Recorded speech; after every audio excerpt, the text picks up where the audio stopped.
اس درخواست کو ایکسیپٹ کرتے اور اس کو ان کو بلا لیا جاتا. لیکن قانون کے تحت ان کو استثناء حاصل ہے, گورنر ہوں, صدر ہوں, یا جو اس طرح کی پوسٹوں کے لوگ ہیں ان کو گورنمنٹ کی طرف سے, لہٰذا ان کو طلب نہیں کیا گیا. اگر ان سے اس پہ پوچھ لیا جاتا شاید یہ معاملات نہیں ہوتے. اور جس اس اصول پہ ہوا تھا وہ بھی ایک خاتون تھی جن کو سزا ہوئی تھی, عدالت نے سزا دی تھی اس 295C کے تحت. جب ان کو سزا ہوئی تو وہ وہاں جا کر ان سے ملتے ہیں اور اس کو جو یہ کمنٹس دیتے ہیں, آپ قانون نے دی تھی نا سزا, عدالت نے دی تھی سزا, ابھی اس کے پاس 5 عدالتیں, ابھی وہ چھوٹی لوور کورٹ سے ان کو سزا ہوئی تھی, اس کے بعد وہ سیشن جاتی ہے, پھر ہائی کورٹ جاتی ہے, پھر سپریم جاتی ہے. ان کے پاس تو وقت تھا. ہمیں ان کو ایز اے گورنر کیا ان کو اس میں انٹرفیئر کرنا تھا؟ کیا انہوں نے قانون کو نہیں توڑا؟ کیا انہوں نے آئین کو نہیں توڑا؟ کیا آئین کی خلاف ورزی انہوں نے نہیں کی تھی؟ کیا حکومت نے اس کا نوٹس لیا تھا؟ میں سمجھتا ہوں حکومت اس کی ذمہ دار ہے. حکومت کی رسپانسبلٹی تھی کہ وہ اس کی ذمہ داری لیتے اور اس کو کالا قانون کہہ دیتے. ان کے ان سے کہتے کہ یار یہ قانون ہم نے بنایا, ہمارے اداروں نے بنایا, ہماری پارلیمنٹ نے بنایا, ہمارے تمام مکتبہ فکر کے علماء فقہ نے مل کر اس قانون کو بنایا ہے. اس کے اوپر ایمان کا بھی تقاضا ہے اور اس کے مطابق اس قانون کو ترتیب دیا گیا. آپ آج تاریخ اٹھا لیجئے پاکستان کی, اس کے اندر 295C نے تحفظ دیا لوگوں کو قانون کو ہاتھ جب لیا, جب قانون میں کوئی قانون کو ہاتھ میں جب لیتا ہے, جب اس میں ڈیلے ہوتا ہے, جب جسٹس نہیں ہوتا, جب انصاف نہیں ملتا, جب اس چیز کو پینڈنگ ڈال دیا جاتا ہے, جب اس کو اگنور کیا جاتا ہے. آپ یہ کہنا چاہ رہے ہیں کیونکہ سلمان تاثیر کے خلاف کوئی عدالتی کارروائی اس وقت کی حکومت نے نہیں کی, اس لیے ممتاز قادری نے قانون اپنے ہاتھ میں لیا, اور اسی بنا پر آپ کہتے ہیں کہ سپریم کورٹ کا جو اب کا فیصلہ ہے وہ غیر شرعی ہے. وہ آئین اور شریعت کے روح کے منافی ہے. ٹھیک ہے, میں آگے چلتے ہیں. جی ٹھیک ہے, آگے چلتے ہیں. میں آسمہ جہانگیر صاحبہ کو شامل کرتا ہوں. قادری صاحب میں آپ کے پاس واپس آؤں گا. آسمہ جہانگیر صاحبہ کو شامل کرتے ہیں اسی گفتگو میں. آسمہ جہانگیر صاحبہ تھینک یو, آپ نے قادری صاحب کو سنا. وہ کہتے ہیں یہ حکومت کی ناکامی ہے, قصوروار حکومت ہے, اگر حکومت ایکشن لے لیتی تو ممتاز قادری کو یہ نہ کرنا پڑتا. میں سمجھتی ہوں یہ تو اب ایسے ہی بہانے ہیں, کیونکہ یہاں پہ جو وکیل کوئی کیس لیتا ہے اور بعد میں یہ تسلیم بھی ہو جاتا ہے اور عدالتیں بھی ان کو بری کر دیتی ہیں. میرے اوپر خود سنی تحریک کے لوگوں نے وار کیا اور بہت سارے ہمارے وکلا جو ہیں ان کے اوپر وار ہوا, ہمارے کئی وکیل مارے گئے. راشد رحمان صاحب مارے گئے, راشد رحمان صاحب, اور اس کے علاوہ بھی ایک اور وکیل صاحب بھی مارے گئے, اور بہت سارے لوگ جن کے اوپر یہ تہمت لگتی ہے صحیح یا غلط اور وہ کہتے ہیں کہ غلط ہے, ان کو مار دیا جاتا ہے. تو یہ تو قانون اپنے ہاتھ میں بڑے عرصے سے لیے ہوئے ہیں. میں گویا سزائے موت کے خلاف ہوں, اور جس طرح قادری کو بھی سزائے موت ملی, میں سزائے موت کے خلاف ہوں, مگر میں سمجھتی ہوں ان کو سزا ملنی چاہیے تھی. کسی کو یہ حق نہیں ملتا کہ وہ یہ بہانے کرے کہ جی قانون کیونکہ مجھے نہیں دیتا تو میں پھر قانون اپنے ہاتھ میں لے لوں. یعنی کہ یہاں پہ لوگوں کے بہت ساری سول لیٹیگیشن ہوتی ہے, مثلا گھروں پہ قبضے ہو جاتے ہیں, تو کیا لوگ جا کے پھر قتل کر کے اپنے قبضے واپس کر لیں؟ تو پھر اس کا مطلب یہ لا قانونیت ہے. پھر جس کے پاس زیادہ بندوقیں ہیں وہ پھر قابض ہو جائے گا. یہ میرا خیال ہے کبھی برداشت کوئی سویلائز سوسائٹی نہیں کرتی ہے. اور دوسری بات یہ ہے کہ قانون جو بنایا ہے 295C, یہ ضیاء الحق نے بنایا. وہاں اس اسمبلی نے بنایا جو کہ الیکٹڈ اسمبلی نہیں تھی, اور پھر اس کو فیڈرل شریعت کورٹ میں لے جایا گیا, اور یہ موجود ہے ریکارڈ کے اوپر کہ جو اسمبلی نے بنایا اس میں لائف اور ڈیتھ دونوں دی ہوئی تھی, مگر فیڈرل شریعت کورٹ میں جا کے وہاں پہ دھرنے دے کے اس کو صرف ڈیتھ کروا دیا مینڈیٹری. اب آپ دیکھیں اس کے لفظ کیا ہیں کہ انوینڈو, چاہے کوئی اشارے سے یا اس طرح کہے, ڈائریکٹلی انڈائریکٹلی کہے, یہ اس طرح تو نہیں میں سمجھتی ہوں, بلکہ اتنی سزا سنگین مینڈیٹری ڈیتھ پینلٹی ہے تو اس میں تو تزکیہ شہود ہونا چاہیے, جیسے کہ باقی حد پنشمنٹ میں ہوتی ہے, کہ جو آتے ہیں, جو ایویڈنس دیتے ہیں, جو شہادت دیتے ہیں, ان کا اپنی کردار کا تزکیہ ہو تو پھر بات بنتی ہے اس کے اوپر. اور ہم نے یہ کئی جگہ پہ, ایک نہیں کئی جگہ پہ یہ چیزیں باقاعدہ, رمشا کا ایک کیس ہے اور بھی بہت سے کیسز ہیں. گجرانوالے میں ایک صاحب کو مار دیا بیچارے کو, کہ اس کے اوپر تہمتیں لگائیں اور فٹ مسجدوں سے اعلان ہو جاتے ہیں. اس کے گھر والوں کے سامنے اس کو گھسیٹ کے اس کو ختم کر دیا. پھر بعد میں پتہ چلا کہ جو تہمت تھی وہ غلط تھی. اس کا کون ہے ذمہ وار؟ یہ وہ لوگ ذمہ وار ہیں جو کہ قانون کو اپنے ہاتھ لینے پہ جسٹیفائی کرتے ہیں. یعنی آپ یہ کہہ رہی ہیں کہ اگر لوگ ہی فیصلہ کریں گے تو پھر یہ معاشرے میں ایک بہت بڑا بگاڑ پیدا ہو جائے گا, لوگ خود سے اپنے طور پر ہی عدالتیں لگا لیں گے. اور دوسری بات یہ ہے کہ آپ دیکھیں کہ دنیا میں جب بھی مذہب کے نام پہ قوانین بنے ہیں, جب ان کو صحیح کرنا ہو یا ان کو ریفارم کرنا ہو تو کئی صدیاں لگ جاتی ہیں. رائٹ, آگے بڑھتے ہیں. میں فرید پراچا صاحب کو گفتگو میں شامل کرنا چاہوں گا. پراچا صاحب, آپ نے ہمارے دونوں مہمانوں کی گفتگو سنی ہے اور سوال جہاں ایک یہ ہے کہ معاشرے میں بگاڑ پیدا ہوگا جب لوگ خود سے قانون اپنے ہاتھ میں لینا شروع کر دیں گے. قادری صاحب یہ کہتے ہیں کہ حکومت کا فیلئر تھا, اس لیے ممتاز قادری کو یہ کرنا پڑا, اور آسمہ جہانگیر صاحبہ کا یہ کہنا ہے کہ اگر اتنی بڑی سزا دینی ہے تو پھر اس کے لیے کیس بھی اتنا مضبوط ہونا چاہیے ہے, اس کے لیے شواہد بھی اتنے مضبوط ہونے چاہیے. ایک چیز جو میں آپ کے علم میں لانا چاہتا ہوں اس سے پہلے کہ ہم آگے بڑھیں, جو وکیل صفائی تھے انہوں نے ایک موقع پر یہ کہا کہ علماء کی تقاریر نے ممتاز قادری کے ذہن کو متاثر کیا اور اس نے سمجھا کہ وہ جو کچھ کرنے جا رہا ہے وہ قانوناً درست ہے. اور پھر خواجہ شریف نے یہ کہا کہ ان علماء کے خلاف بھی ایف آئی آرز کاٹی جائیں جنہوں نے اس وقت اشتعال انگیز تقاریر کی تھی. آپ کیا سمجھتے ہیں کہ یہ پورا کیس جس طرح سے اس کو چلایا گیا ہے اور جس طرح سے علماء نے تقاریر کی اور جس طرح سے ایک ماحول اس وقت بنا, کیا واقعی ممتاز قادری اس سے متاثر ہو کر اس نے یہ سٹیپ اٹھایا, یا کہ وہ یہ سمجھتا تھا کہ بس اگر اس کو صحیح لگتا ہے کہ بلاسفمی ہوئی ہے تو اس کو اس آدمی کو قتل کرنا ہے؟ بسم اللہ الرحمن الرحیم. ایک بات تو یہ ہے کہ جس طرح کے واقعات بیان کیے گئے ہیں, یہ جس طرح کی یہ صورتحال ہے, تو اسی کے لیے تو ہم قانون جو ہے 295C وہ اسی لیے جو ہے وہ نافذ کیا گیا تاکہ کوئی قانون ہاتھ میں نہ لے. لیکن ایک طوفان اٹھا آسمہ جہانگیر صاحبہ اور اسی طرح کے جو ہمارے این جی او کلچر ہیں کہ جس میں پتہ نہیں نعوذ باللہ یعنی توہین رسالت کا جرم جو ہے وہ کوئی کھیل ہے اور اس کے لیے جو ہے وہ کوئی سزا نہیں ہونی چاہیے یا میجر پنشمنٹ نہیں ہونی چاہیے, جس کا نتیجہ یہ ہوا کہ اس پر وہ عمل درآمد نہیں ہوا کہ جس عمل درآمد کے نتیجے کے اندر لوگوں کو احساس ہو کہ ہمیں عدالتوں کے دروازے کھٹکھٹانے چاہیے. پراچا صاحب if you would please allow me, Paracha صاحب ایک منٹ مجھے پلیز ایک سوال اور شامل کرنے دیجیے. اس کی ایف آئی آر درج کروانے کے لیے لوگ گئے ہیں تھانے میں, ایف آئی آر درج نہیں کی گئی, کہا گیا کہ بحیثیت گورنر ان کو ایک تحفظ حاصل ہے. اب یہ تحفظ کیسا ہے کہ وہ جو چاہے وہ کہتے چلے جائیں, آئین کے خلاف بھی اور اسلام کے خلاف بھی اور اس کی روح کے خلاف بھی. بہرحال اگر تھا یعنی اتنا ہی وہ تھا کہ آئین کے تحت انہیں تحفظ تھا تو ایف آئی آر تو درج ہو سکتی تھی اور درج کر کے اسے محفوظ کر دیا جاتا کہ جب وہ گورنر نہ رہتے تو اس کو کرے, لیکن ایف آئی آر درج نہیں کی گئی. میں یہ سمجھتا ہوں کہ یہ سارے معاملے میں ایک بڑے تدبر کی ضرورت ہے, تحمل کی ضرورت ہے. کوئی ایسے علماء کی تقریروں سے لوگ جوش نہیں آتے.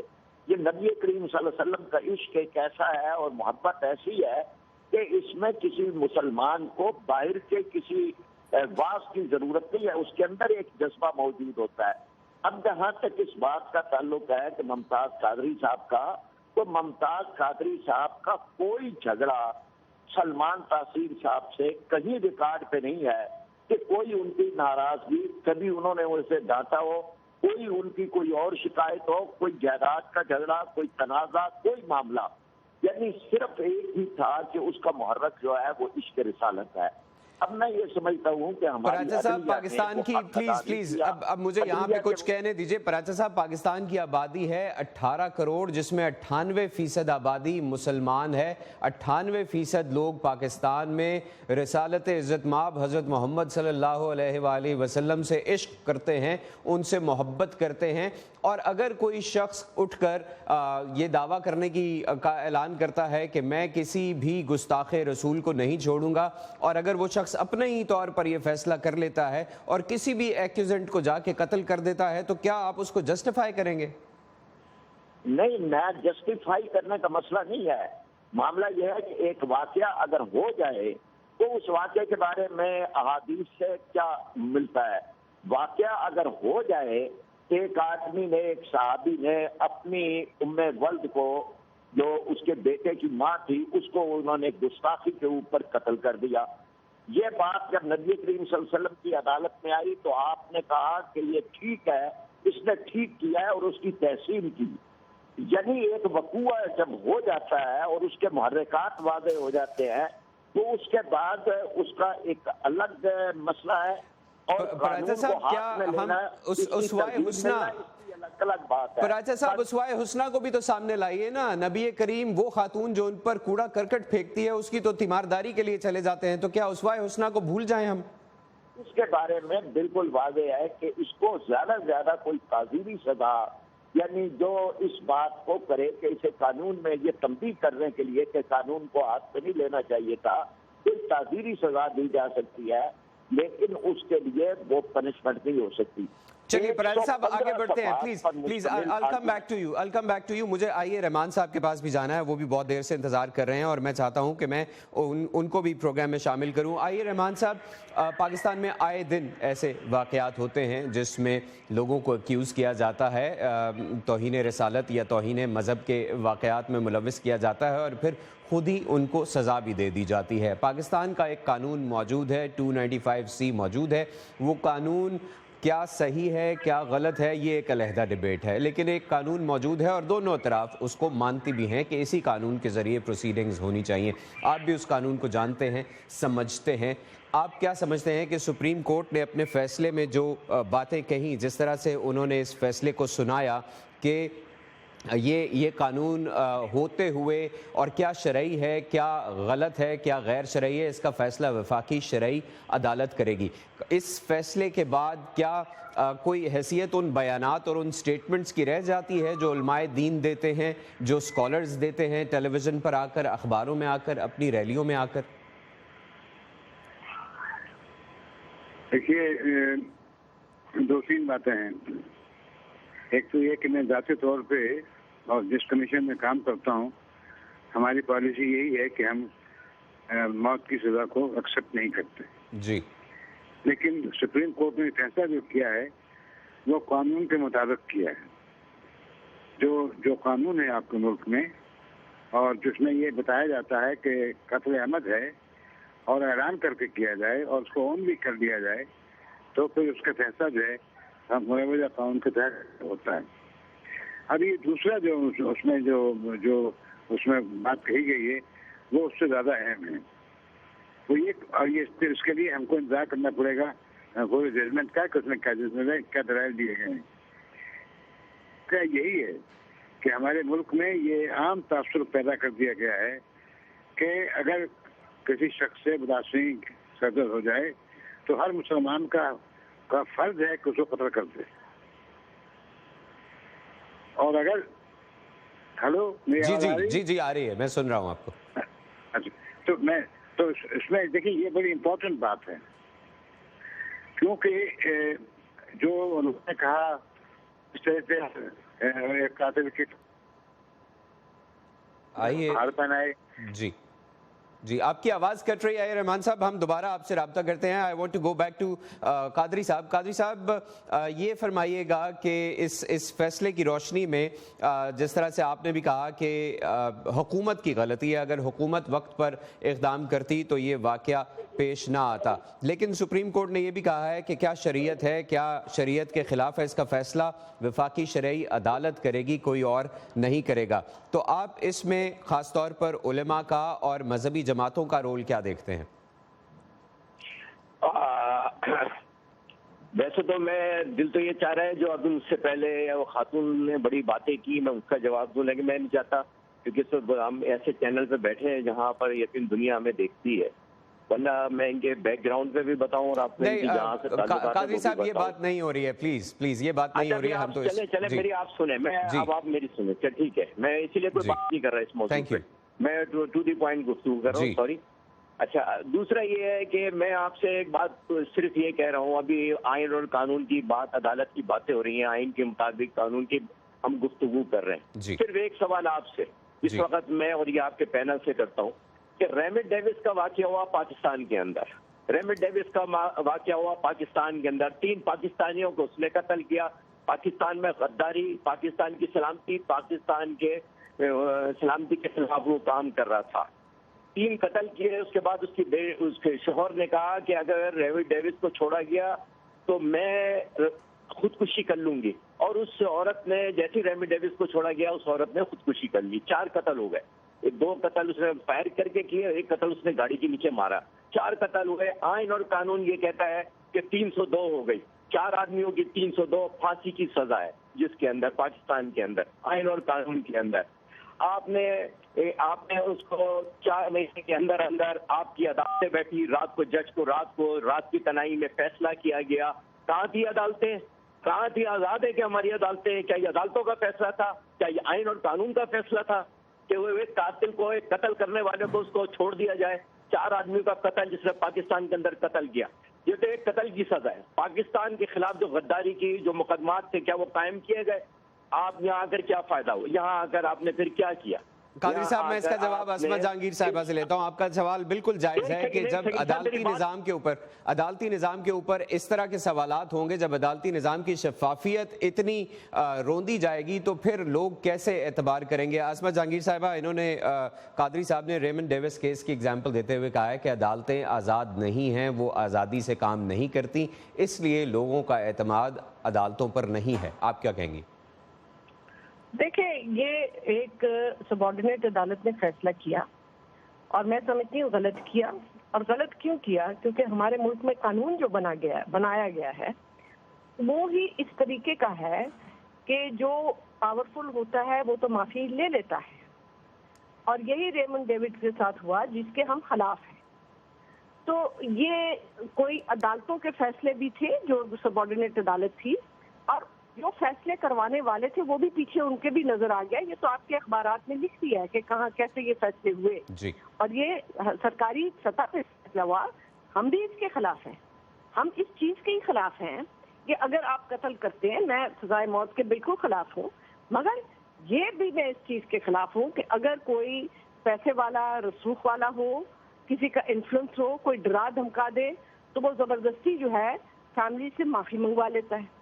اور جو بیچارے بیٹھے ہوئے ہیں یہاں پہ جیلوں کے اندر، وہ لوگ ہیں جن کا وہ اثر رسوخ نہیں ہے، جو کہ نہ پیسے دے سکتے ہیں، نہ وہ اس قسم کا ڈنڈا بردار کر سکتے ہیں۔ عصمت جہانگیر صاحبہ، ایک سوال یہ بھی اٹھایا گیا ہے کرنی ہے اس چیز پہ۔ جی، ایک سوال یہ بھی اٹھایا گیا ہے کہ چونکہ اس کیس میں، جس کیس پر ہم بات کر رہے ہیں، گورنر تاثیر کو امیونٹی حاصل تھی، تو کیا اس قسم کے جو آئین ہیں جیسے 295C ہے، تو کیا اس میں کوئی ایسی تبدیلی ہونی چاہیے کہ اگر کوئی ایسا شخص جس کو آئین امیونٹی دیتا ہے لیکن اگر وہ فلاں جرم کرتا ہے، کچھ ایسے جرائم ہیں جن میں امیونٹی نہیں ہونی چاہیے، جیسے قتل کا اگر مقدمہ ہے، قتل کا جرم ہے، تو پھر آئین کو میری بات سنیں، امیونٹی بھی تو پارلیمنٹ نے دی ہے نا، پارلیمنٹ نے بنایا نا یہ قانون۔ جی، جیسے یہ کہتے ہیں 295 تو کیا یہ امیونٹی ختم ہونی چاہیے؟ وہ بھی پارلیمنٹ نے بنایا ہے۔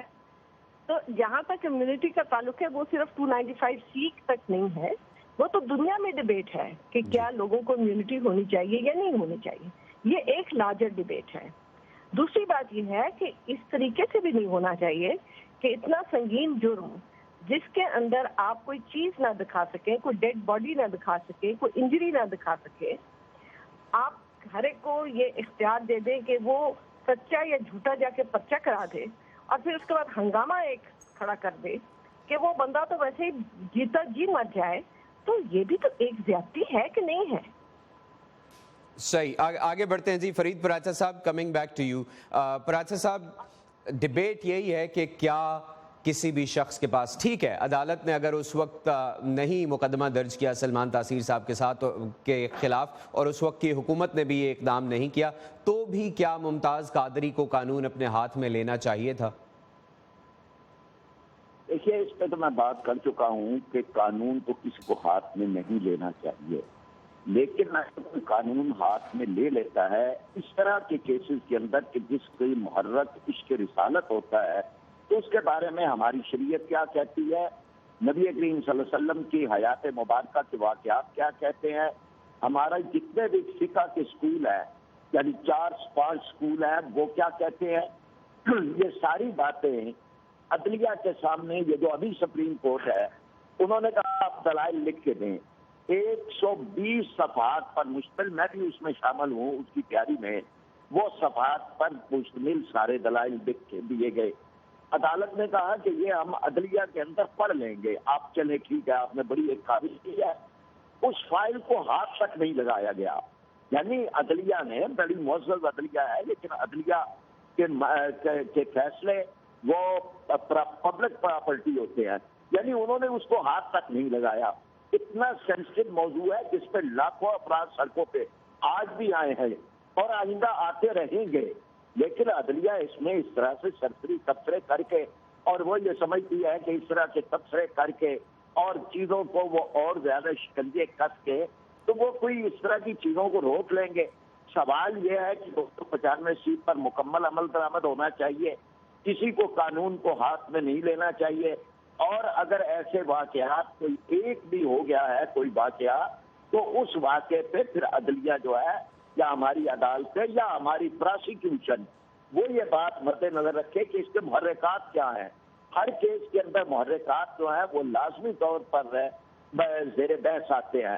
وہ محرکات کی بنیاد کے اوپر پھر یہ دیکھا جائے کہ شریعت کا، کیونکہ اس کا تعلق شریعت کے ساتھ ہے، تو اس کے احکامات کیا ہیں. اسی لیے ہائی کورٹ نے 302 بھی اس پہ لگائی ہے، اے نہیں لگائی، اور اس کو سپریم کورٹ نے بھی بحال رکھا ہے 302 بھی کو. تو یہ وہ چیزیں ہیں کہ جس کو مد نظر رکھا جائے. یہ معاملہ مذہب کا، دین کا ایسا نہیں ہے کہ جس پہ جو چاہے تبصرے کر دے. جی پراجا صاحب اب اسی بات پہ آتے ہیں. آپ نے بہت ہی خوبصورت بات کی ہے پراجا صاحب کہ مذہب کا معاملہ ایسا نہیں ہے کہ کوئی بھی اٹھا کے کسی کے اوپر کوئی الزام لگا دے، اور یہ فیصلہ صحیح ہے غلط ہے اس پر تو ہم ڈیبیٹ کر چکے ہیں. یہ فیصلہ آگے چل کر کیسے شیپ کرے گا پاکستان میں توہین رسالت یا توہین مذہب کے جو واقعات ہیں، ان کے الزامات ہیں، ان کو آسمہ صاحبہ آپ سے میں پہلے جاننا چاہوں گا آپ کیا سمجھتی ہیں کہ اس فیصلے کی کیا آفٹر ایفیکٹس کیا ہوں گے؟ اب دیکھیں، فیصلوں کے آفٹر ایفیکٹس کوئی زیادہ دیر پا نہیں ہوتے ہیں. میں سمجھتی ہوں کہ جہاں تک میں نے قانون پڑھا ہے، اور میں روز باروں میں بھی جاتی ہوں، باقی وکلا سے بھی ملتی ہوں، سب کا یہ کہنا تھا کہ فیصلہ عین قانون کے مطابق ہوا ہے. میں یہ سمجھتی ہوں کہ عدالتوں نے ایک فیصلہ کیا، میں تو وہاں نہیں موجود تھی کہ کیا وہاں پہ آرگیومنٹ ہوئے یا نہیں ہوئے، مگر یہ پیغام ضرور چلا گیا کہ انہوں نے یہ کہا کہ ہم ایکسٹرنل فورسز کے پریشر میں نہیں آئیں گے، چاہے وہ ہم ہیں یا کوئی اور ہے. اور دوسری بات یہ کہ دیکھیں، ہم جیسے آپ نے کہا کہ بہت سارے مسلمان زیادہ تر جو ہے پاکستان میں رہتے ہیں. اب ہمارے جو بھائی ہیں یہاں پہ جو پروگرام میں، آفٹر آل انہوں نے تو نہیں مارا نا سلمان تاثیر کو، کہ انہوں نے تو نہیں قانون اپنے ہاتھ میں لیا. تو قانون اپنے ہاتھ میں لینا، میں سمجھتی ہوں کہ اگر یہ ہم نے الاؤ کر دیا تو پھر تو فیشزم وہاں پہ شروع ہو جائے گا. پھر تو وہی حساب ہوگا کہ بعد میں آپ پوچھتے رہیں گے کہ بھئی یہ صحیح تھا یا غلط تھا. یہ اجازت نہیں کسی بھی معاشرے میں دی جا سکتی. درست. قادری صاحب بہت کم وقت ہے میرے پاس، اگر آپ مختصراً یہ کہہ سکیں، we only have 10 seconds. Qadri صاحب اگر آپ مختصراً یہ کہہ سکیں کہ اب آپ کیا سمجھتے ہیں اس فیصلے کے کیا اثرات ہوں گے؟ آپ کو انشاءاللہ بہت جلد نظر آ جائیں گے، اور ریویو میں بھی ہے، ہمارے پاس وہ چانس ہے. صرف ایک بات جو آپ میری نہیں سننا چاہ رہے تھے اور میں آپ کو بتانا چاہ رہا ہوں، بڑی کوشش کر رہا تھا. صاحب مختصراً پلیز. دیکھیں مختصر یہ ہے کہ آپ نے ریمی ڈیوس کو، قائد صاحب میں بہت معذرت چاہتا ہوں، پروگرام کا وقت ختم ہو گیا ہے، میرے پاس 10 سیکنڈ ہے. میں آپ کا بہت مشکور ہوں. انشاءاللہ دوبارہ آپ سے کبھی بات ہوگی. آسمہ جہانگیر صاحبہ، پراچا صاحب آپ کا بھی بہت شکریہ. اگلے ہفتے پھر ملیں گے. محمد عاطف کو اجازت دیجیے. اللہ حافظ.